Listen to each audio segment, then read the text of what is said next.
of what I wrote down of my thought. I was born in the rural town of Greeleyville in 1950 during segregation.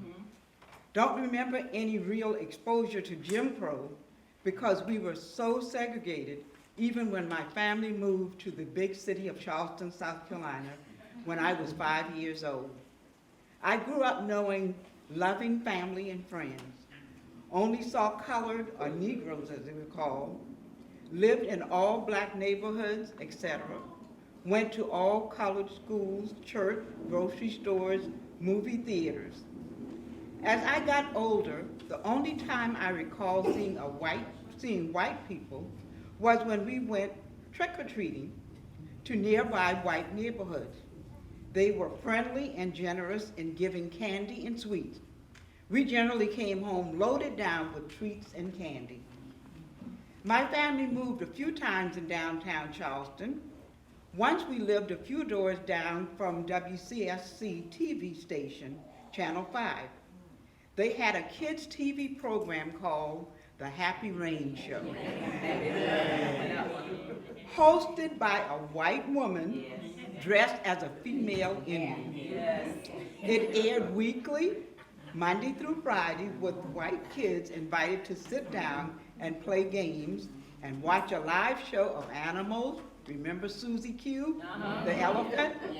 Howdy Doody, the clown, and get prizes.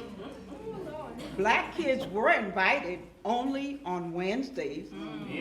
Can't remember if it was weekly, but at some point they would invite an all-black audience of kids, and the format was the same. And because we lived so close, we went there a few times. We never appeared on the TV show. In my preteen years, we moved to North Charleston, still segregated, and bused to school. In my sophomore year, I think integration began with a few classmates transferring to the all-white schools. I stayed and graduated in the last segregated class, I think in 1968, from Somerville. After graduation, June 1968, I took a job at Charleston County Hospital in September of 1968, where I was exposed to working with white people. I worked as a unit clerk. I was smart and quick at learning.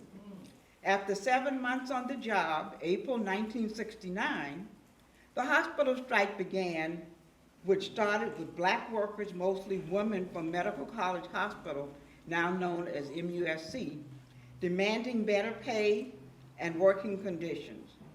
Charleston County Hospital workers joined the strike shortly after. Here I was, young, fresh out of high school, at the age of 19, engaged to be married to my high school sweetheart, who, by the way, was overseas fighting in the Vietnam War.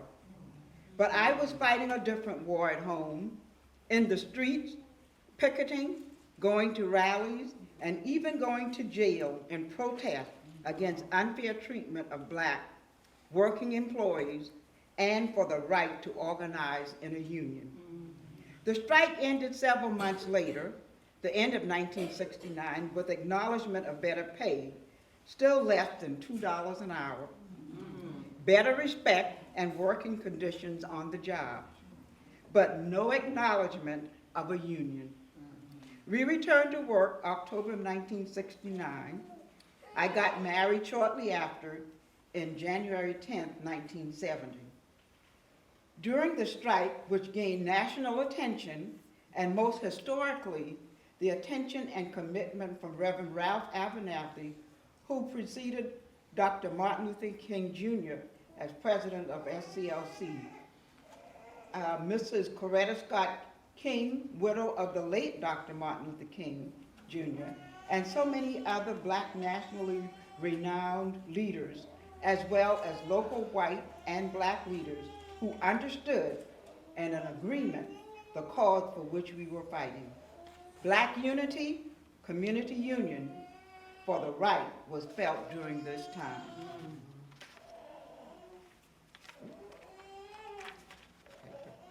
fingers here.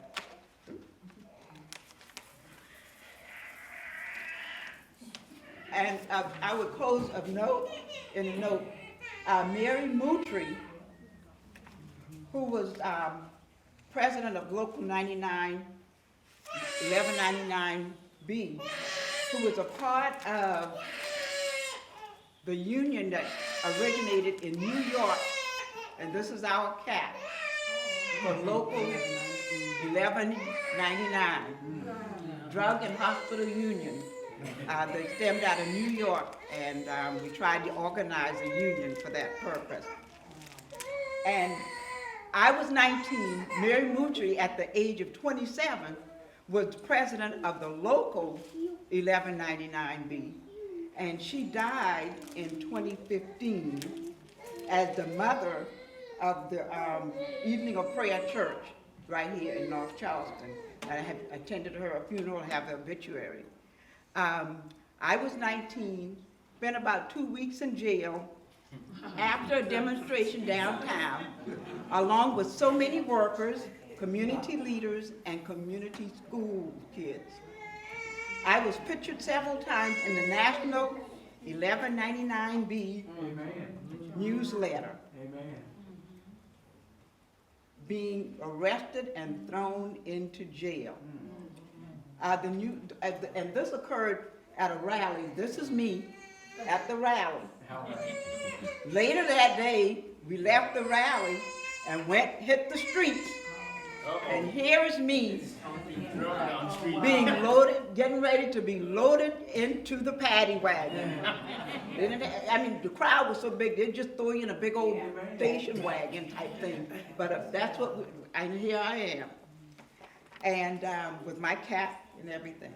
But I was pictured several times in the National 1199B newsletter at rally, later that same day being arrested and thrown into a paddy wagon.